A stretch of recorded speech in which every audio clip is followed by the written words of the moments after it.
Selamat pagi kami ucapkan kepada siswa-siswi baru SMK Dwi Wacana Ilomongko. Salam sejahtera bagi kita semua. Marilah kita awali kegiatan kita hari ini dengan mengucapkan syukur kepada Tuhan Yang Maha Esa atas segala rahmat dan karunia-Nya, sehingga kita dapat mengikuti kegiatan MPLS tahun pelajaran 2020-2021 yang bertemakan Belajar untuk Masa Depanku, Belajar tanpa batas ruang dan waktu. Selamat mengikuti setiap sesi MPLS dengan baik. Terima kasih. Salam SMK.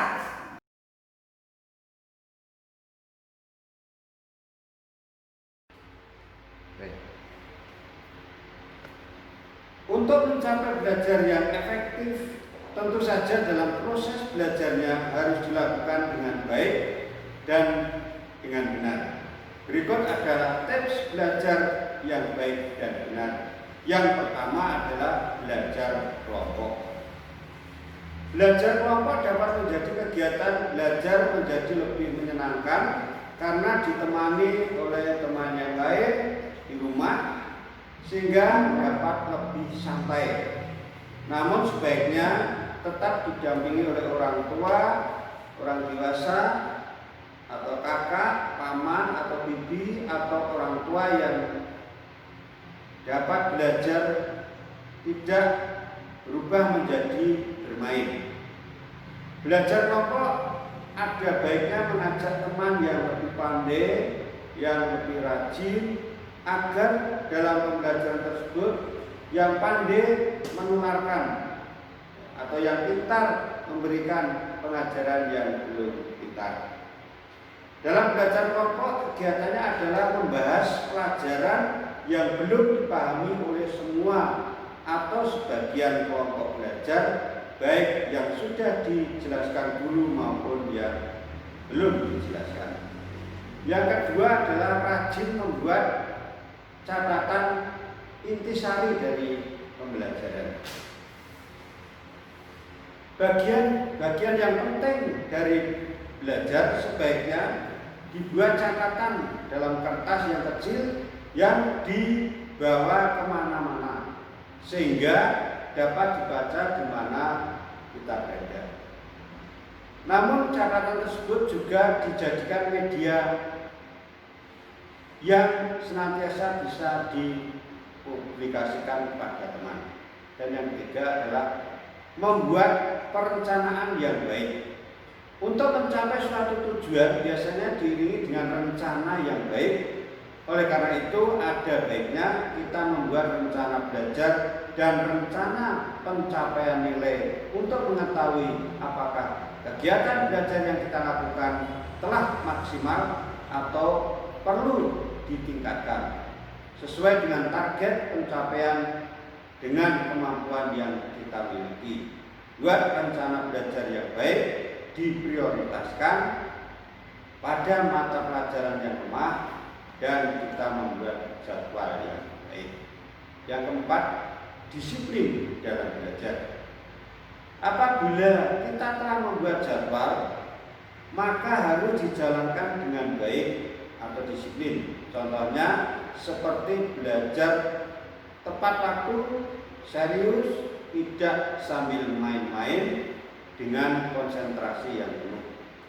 Jika waktu makan, mandi, ibadah, dan sebagainya telah tiba, maka jangan ditunda-tunda lagi. Lanjutkan belajar setelah melakukan kegiatan tersebut, dan jika waktu belajar belum usai, sebaiknya dengan teman-teman atau game dapat merusak konsentrasi belajar. Oleh karena itu, kegiatan bermain itu sebaiknya juga dijadwalkan dengan waktu yang cukup panjang namun tidak melelahkan. Jika dilakukan sebelum waktu belajar. Jika bermain video game, sebaiknya pilih game yang mendidik dan tidak menimbulkan rasa penasaran yang tinggi atau rasa kekesalan yang tinggi. Yang kelima, menjadi aktif bertanya dan ditanya. Jika ada hal yang belum jelas, maka tanyakan kepada guru, teman, atau orang tua. Jika kita bertanya, biasanya kita akan ingat jawabannya. Jika bertanya, bertanyalah secukupnya dan jangan bersifat menguji orang lain ketika kita tanya. Tawarkanlah pada teman untuk bertanya kepada kita hal-hal yang belum dipahami. Semakin banyak ditanya, maka kita dapat semakin ingat dengan jawaban, dan apabila kita juga tidak tahu jawaban yang benar, maka kita dapat membahasnya bersama-sama dengan teman. Yang keenam, belajar dengan serius dan tekun. Ketika belajar di kelas, dengarkan dan catat apa yang guru jelaskan. Catat yang penting, karena bisa saja hal tersebut ada di buku dan nanti akan kita keluarkan ketika kita ini ulangan atau ujian. Ketika waktu luang, baca kembali catatan yang dibuat tadi dan hafalkan sambil dimengerti. Jika kita sudah merasa mantap dengan suatu pembelajaran, maka ujilah diri sendiri dengan soal-soal yang kita buat. Setelah soal dikerjakan, periksa jawaban dengan kunci jawaban. Pelajari kembali soal-soal yang dijawab. Itu ketika kita ujian atau ulangan. Yang ketujuh, hindari belajar berlebihan. Jika waktu ujian atau ulangan sudah dekat, biasanya kita akan panik jika kita belum siap. Jalan pintas yang sering dilakukan oleh belajar yang belum siap adalah belajar hingga larut malam, bahkan bergadang atau membuat contekan. Sebaiknya ketika akan ujian tetap tidur tepat waktu, karena jika bergadang semalam akan membawa dampak yang buruk bagi kesehatan, terutama bagi anak-anak. Yang kedelapan adalah jujur dalam mengerjakan ulangan atau ujian. Hindari menyontek. Ketika sedang mengerjakan ulangan atau ujian, mencontek dapat membuat sifat kita curang dan menjadi pembohong. Kebohongan bagaimanapun juga tidak dapat ditutup-tutupi terus-menerus dan cenderung untuk melakukan kebohongan selanjutnya. Untuk menutupi kebohongan selanjutnya, anggaplah dengan nyontek pasti akan ketahuan guru dan memiliki masa depan sebagai penjahat apabila kita melakukan kecurangan. Yang kesembilan adalah jadilah seorang pemimpin. Lihatlah rasa tanggung jawabmu. Apabila guru meminta bantuanmu untuk mengerjakan suatu, misalnya membersihkan kelas, jangan ragu untuk menerimanya. Ajak beberapa teman kelas dan pimpin mereka untuk membersihkan kelas secara bersama-sama hingga menjadi bersih. Yang ke-10, mendengarkan penjelasan guru dengan baik. Jawablah setiap pertanyaan yang diajukan oleh guru apabila kamu mengetahui jawabannya. Jangan menunggu guru untuk memanggil kamu dalam menjawab. Yang ke-11 adalah jangan malu untuk bertanya. Ajukanlah pertanyaan kepada guru apabila belum mengerti tentang suatu hal. Ini akan menjadi pengalaman yang baik. Yang ke-12, mengerjakan PR. Kerjakanlah PR dengan baik. Jangan selalu mencari alasan untuk tidak mengerjakannya. Jangan malas mengerjakan PR dengan alasan lupa atau menunda-nunda mengerjakannya. Enak kan kalau kita cepat mengerjakan PR, jadi masih punya banyak waktu untuk bermain dan nonton TV. Oleh karena itu, mengerjakan PR sebenarnya itu memberikan pengajaran kita untuk lebih mengembangkan pengalaman dan pengetahuan. Yang ke-13, selalu mengulang pelajaran yang sudah diajarkan. Setiap pulang dari sekolah, mari kita selalu mengulang pelajaran yang tadi diajarkan. Nanti waktu ada ulangan, jadi tidak banyak yang harus kita pelajari lagi. Yang ke-14 adalah istirahat, makan, dan bermain. Semua dilakukan secara berimbang. Setelah pulang sekolah, kita sering ingin cepat-cepat bermain dan melupakan segala hal yang penting lainnya. Contohnya makan dan istirahat. Padahal setelah seharian di sekolah, tak terasa badan kita membutuhkan masukan energi dan tambahan yang bisa didapatkan dari istirahat maupun makan yang kita makan. Oleh karena itu, kita harus dapat membagi waktu baik untuk makan, untuk istirahat maupun untuk bermain. Kalau semuanya dilakukan dengan baik, badan kita akan menjadi segar setiap hari, jadi tidak sering mengantuk di kelas. Yang ke-15, banyaklah belajar pelajaran yang kurang disukai. Apabila Anda tidak menyenangi suatu mata pelajaran, contohnya matematika misalnya, maka banyak-banyaklah berlatih, mengikuti kursus atau belajar kelompok dengan teman. Sehabis belajar bisa bermain dan menambah teman baru di tempat kursus yang baru. Selain itu, siapa tahu dari kurang menyukai matematika misalnya, Anda malah menyukainya. Yang ke-16 adalah ikutlah kegiatan ekstrakurikuler. Jika kita belajar tidak mungkin kalau kita melakukan di tengah-tengah jalan raya ataukah ketika kita sedang makan. Cara yang paling efektif untuk belajar adalah tempat yang nyaman dan tidak mendapatkan gangguan yang kita bisa konsentrasi.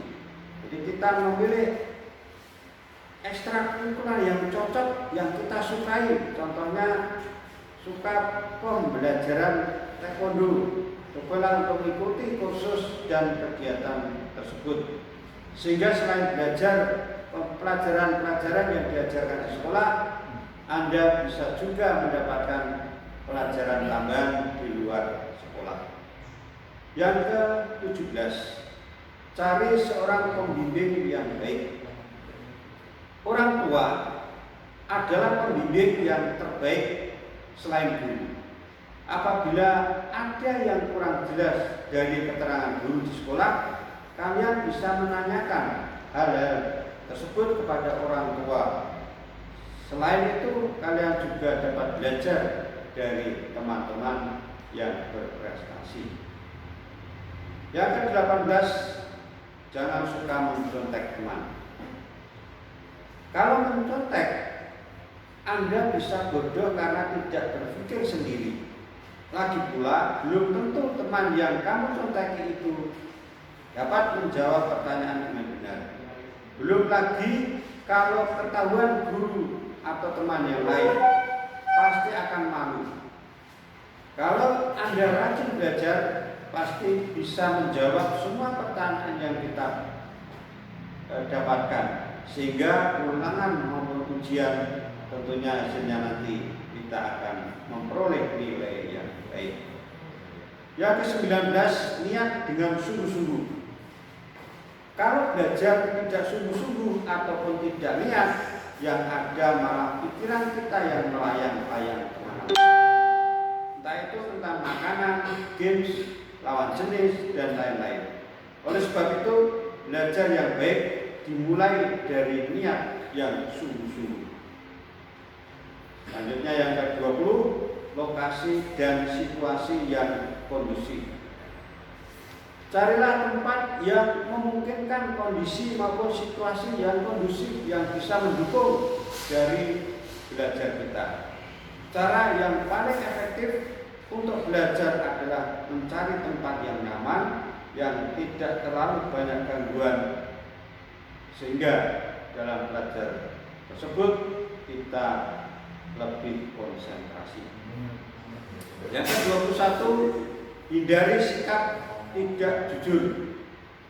Sekarang ini banyak siswa membuat catatan mencontek saat ada ulangan atau ujian. Dengan belajar dan jadwal yang teratur, seorang siswa akan lebih siap jika ada ulangan dadakan ataupun ulangan, sehingga tidak perlu mencontek. Yang kedua, metode imitasi. Proses belajar bisa berjalan dengan sempurna melalui metode imitasi atau meniru. Metode ini realisasinya ketika seorang meniru orang lain atau gurunya. Metode ini sering digunakan anak kecil untuk menghafal dan dari bahasa orang tuanya. Begitu juga kita bisa meniru perilaku, etika, dan tradisi seseorang. Berikutnya 23 adalah trial and error. Manusia juga belajar dari eksperimen pribadi. Dia akan berusaha secara mandiri untuk memecahkan masalah yang dihadapi. Terkadang beberapa kali kita melakukan kesalahan dan dalam memecahkan masalah. Namun dia juga beberapa kali mencoba untuk melakukan kembali sampai pada akhirnya dia mampu untuk menjelaskan dan menyelesaikan permasalahan yang benar. Yang ke-24 adalah conditioning. Manusia bisa belajar dengan pengkondisian. Seorang dikatakan belajar dengan pengkondisian jika ada stimulan dari indrawi yang merangsangnya. Ketika itu seorang menanggapi stimulus tersebut dan tanggapan yang ia berikan ialah suatu respon yang juga dibarengkan dengan stimulus yang netral. Kemudian respon menyertai stimulus itu dan akan diulang beberapa kali. Setelah dilakukan pengulangan beberapa kali, kita akan menjumpai bahwa stimulus bisa memberikan respon dengan sendirinya sekalipun stimulus indrawi sudah tidak ada lagi. Contoh kelas yang dilakukan psikolog Rusia Ivan Pavlov dalam eksperimennya yang cukup masyhur. Dia membunyikan lonceng stimulus netral pada waktu dia meletakkan sedikit makanan di mulut anjing indrawi.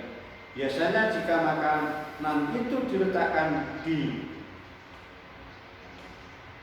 depan mulut anjing, maka anjing tersebut akan meneteskan air liurnya atau respon.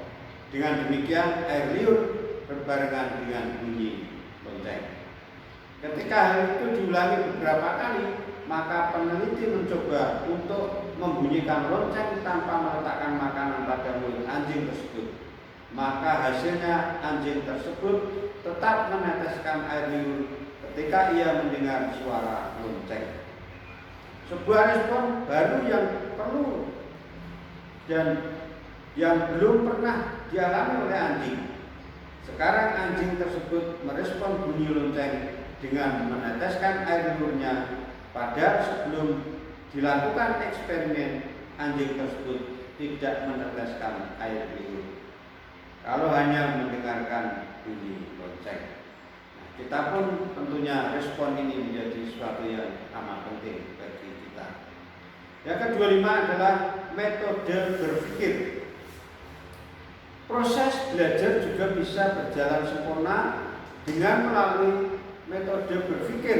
Dengan metode ini, seorang seringkali mampu menyelesaikan masalah hidupnya. Dia akan memiliki kesamaan dan apa saja yang dimiliki. Kemiripan tersebut akan dimiliki.